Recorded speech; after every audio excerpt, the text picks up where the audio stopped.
वाले हैं, काम इनके भी कुछ निराले हैं।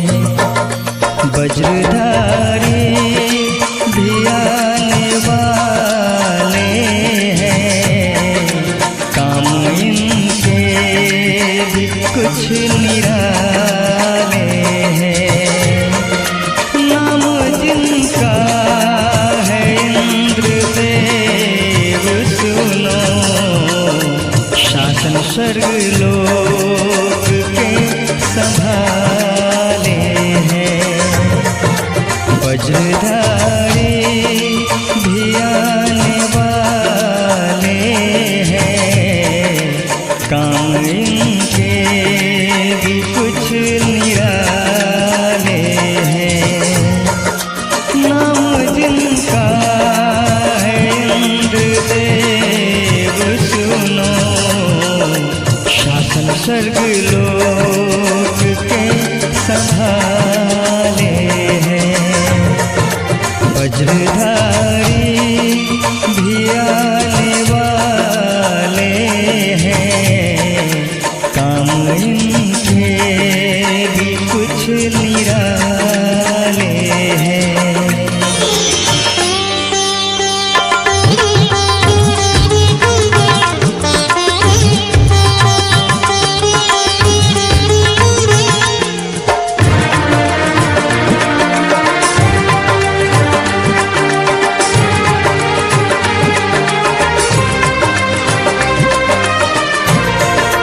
देवों के राजा ये कहते हैं, देवराज नाम से जाने जाते हैं।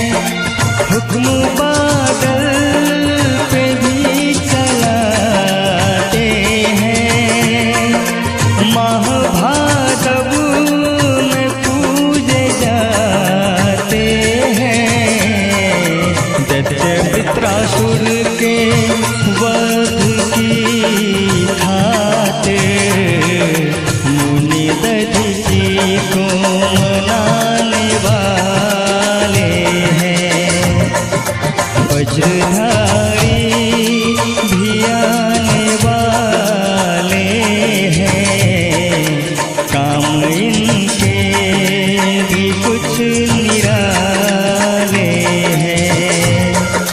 नाम जिनका है इंद्रदेव सुनो, शासन स्वर्ग लोक के संभाले हैं।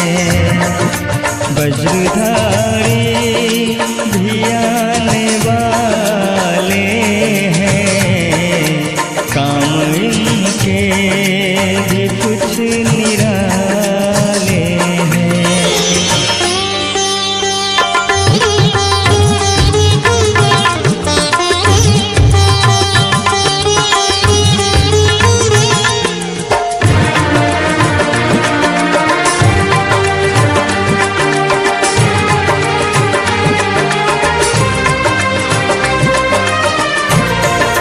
सुमेरु पर्वत से घिरा स्थान, कहते स्वर्ग है उसी को सब विद्वान।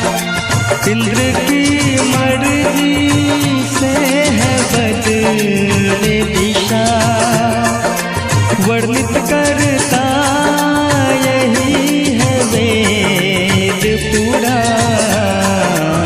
धुन पे गंधर्वों की स्वर्गाधिपति, अप्सराओं को नचाने वाले हैं।